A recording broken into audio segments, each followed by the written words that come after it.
بالله من الشيطان الرجيم بسم الله الرحمن الرحيم لإيلاف قريش إيلافهم رحلة الشتاء والصيف فليعبدوا رب هذا البيت الذي أطعمهم من جوع وآمنهم من خوف.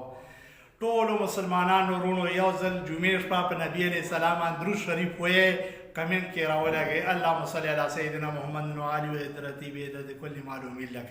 دا لنډ درود شریف سل ځله یې صلی الله علیه و آله وسلم ډېر فضیلت یې، جیب هم د روپو نه ډکي، سینه به هم د عینا نه ډکي، کور به هم د رزق نه ډکي، دعاګانې هم قبلېږي. درود شریف څوک ډېر یې تبلیغ جومات والا چې کوم دی ټول یې زر زر ځله یې روزانه. نو نن ورته سلام په باره کې ویډیو وکړم چې دا سلام چې کوم دی سنت طریقه چې مونږ او تاسو د نبي علیه السلام سنت طریقې په خپل ژوند کې عملي طور راولو.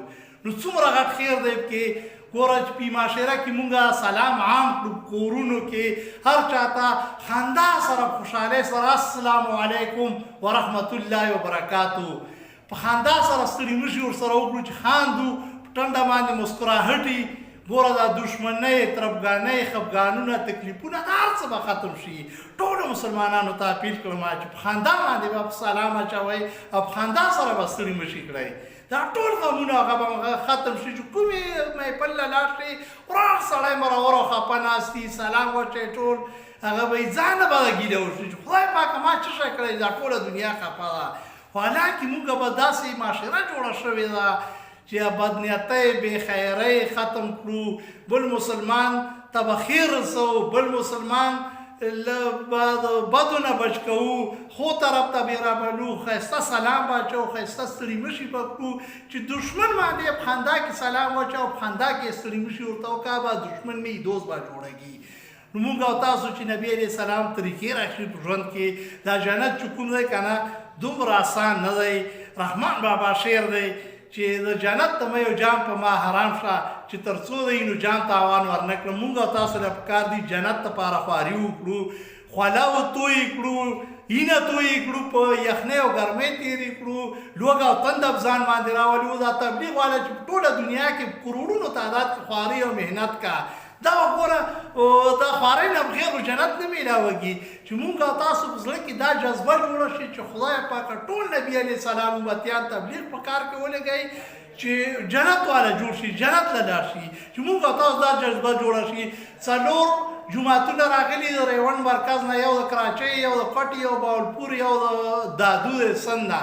په ټول واړ کې اجرو باندې به خوارۍ که نه ټول وطن خلکو ته اپیل کړم چې دا بار نه جوماتونه راغلي تبلیغ هغه د سره کښېنئ، مذاکرې ورسره کړئ، ګورئ الله به ډېره نه اجر ورکړه.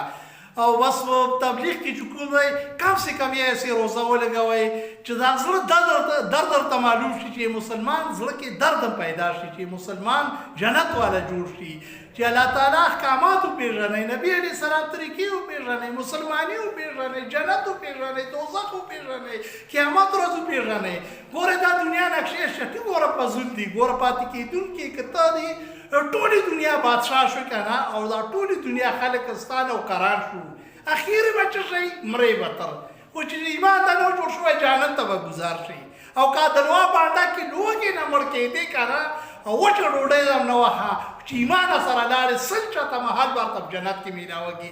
ګورئ مسلمانانو ورونو جنت هم وکړئ چې مونږ او تاسو نیتونه ښه کړو، چې تبلیغ کې وخت ولګوو، چې مسلمانانو خیر ولټوو، چې مسلمانان ټول جنت ته لاړ شي. ګورئ داسې خو نه شي چې هسې بس خالي هغه کړي چې وایي چې بس دا چرګ غوندې ټونګې به کور ووالي په دې باندې به جنت میلاو شي. ګوره دا خو جنت پورې خندا کړئ، په دې جنت نه جنت به تا ته میلاوږي چې ټول نبي علیه السلام امت سوچ وکړي چې دا ټول جنت له لاړ شي، الله به جنت ته لار کوي تعالی. اخیری به چې کوم دی په دغه هغه باندې اجمل خټک شعر دی، راځئ چې یا خلک دوزخ نه بچ کړو څوک چې موره جنتیان پیدا وي. والسلام.